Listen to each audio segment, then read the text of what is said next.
Et nous voici maintenant sur la partie 2 du compte-rendu d'activité. On va voir comment on remplit le corps du compte-rendu d'activité. Donc, on voit bien ici que nous avons des rubriques à renseigner. Tout ce qui est en gras, c'est en fait ce que je vais retrouver en dessous dans mon compte-rendu d'activité qui, je vous le rappelle pour l'exemple, est l'analyse de marché. Donc les rubriques, ça va être la date et la durée de l'activité, le contexte professionnel, les objectifs poursuivis, la méthodologie utilisée, les moyens et les techniques mises en œuvre et les résultats obtenus. Donc bien sûr, pour cette partie-là, je vous recommande de suivre les conseils de vos formateurs, car il n'y a pas de normes pour remplir le compte-rendu d'activité, si ce n'est qu'effectivement, il faut respecter ces rubriques. Certains vont vous conseiller de faire des comptes rendus d'activité très développés en plusieurs pages.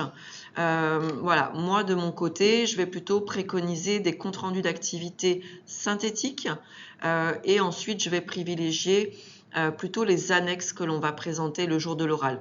Donc là, vous vous appuyez vraiment sur les recommandations de votre école et de vos formateurs. Dans tous les cas, il vous faut la rubrique date et durée de l'activité où vous allez noter quand est-ce que vous avez réalisé cette activité ou quelle durée cela vous a pris. Ensuite, le contexte professionnel, ça peut être quelque chose de synthétique ou plus développé en fonction de ce que vous ont dit vos enseignants. Donc moi, je préconise de rappeler quel est le nom de l'unité commerciale, quelle est son activité et quel poste vous y occupez, quelles sont vos missions. Et enfin, pourquoi vous avez décidé de réaliser cette activité. Ensuite, on va retrouver les objectifs. C'est très important de noter les objectifs de votre activité puisque à la fin de votre CRA, on va retrouver les résultats. Et l'idée, c'est bien évidemment que vos résultats soient en corrélation avec les objectifs que vous avez fixés au départ. Donc là, on va noter vos objectifs quantitatifs et on va noter vos objectifs qualitatifs.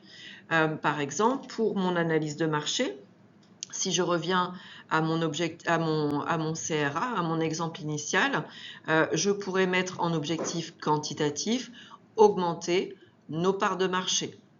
Et en objectif qualitatif, je pourrais mettre améliorer la cohérence de l'offre de produits et services avec la demande de notre zone de chalandise. Exemple. Voilà pour cette partie-là, donc les objectifs. Oui, Antoine. Par rapport au CRA, je n'ai pas très bien compris. Si admettons je fais plusieurs activités, est-ce que je ne peux faire qu'un seul CRA ou il faut que je fasse un CRA par activité? Alors, c'est un compte rendu d'activité par activité, sachant qu'une activité peut valider plusieurs compétences. Par exemple, si tu t'occupes de l'implantation des soldes dans ton unité commerciale, tu vas pouvoir valider certainement la compétence organiser l'espace commercial. Mais tu vas certainement communiquer sur les soldes. Et si c'est toi qui t'occupes de la communication, qu'elle soit en interne ou en externe, tu vas du coup peut-être cocher le domaine de compétence numéro 4, concevoir une communication. Et là, tu vas pouvoir valoriser ce que tu auras fait en termes de communication. Donc, tu vois, là, j'ai une activité et j'ai 2 compétences. Et souvent, la compétence 5, en ad hoc, on va la cocher pour chaque activité puisqu'on est censé évaluer notre action. D'accord. Là, je vais passer sur la partie de la méthodologie, que l'on peut aussi appeler la démarche. En fait, c'est votre itinéraire, c'est le parcours que vous avez suivi pour construire votre activité. C'est tout simple, en fait, ce sont les étapes. Moi, si je reprends l'exemple de l'analyse de marché, ma première étape, ça a été de caractériser mon marché.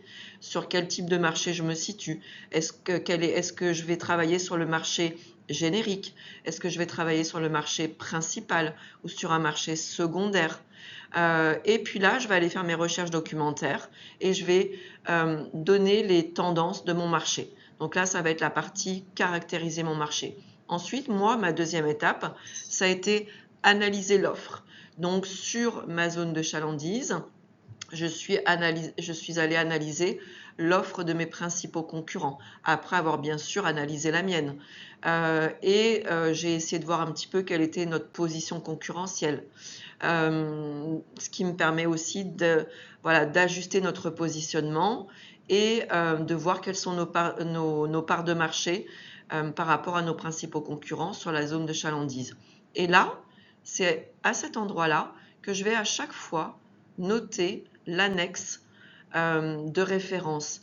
Pour analyser l'offre, je vais mettre voir annexe numéro 1, mon offre de produits et de services. Voir annexe numéro 2, le tableau que j'ai réalisé avec les différents types de concurrents. Pour la partie positionnement, je vais renvoyer vers l'annexe numéro 3, le mapping concurrentiel, etc.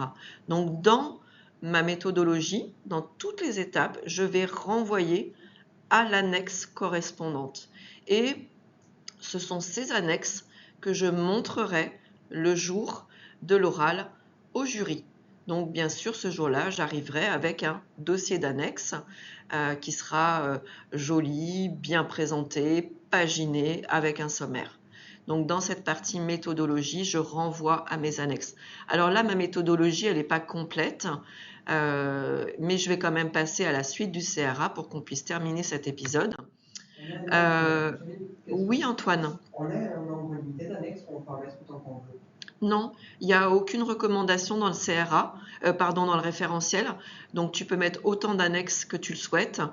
Bien sûr, ça ne sert à rien de mettre énormément d'annexes juste pour donner l'impression que tu as beaucoup travaillé. Il vaut mieux sélectionner les annexes, mais qu'elles soient très qualitatives. Donc on arrive maintenant sur les moyens, ressources et techniques mises en œuvre.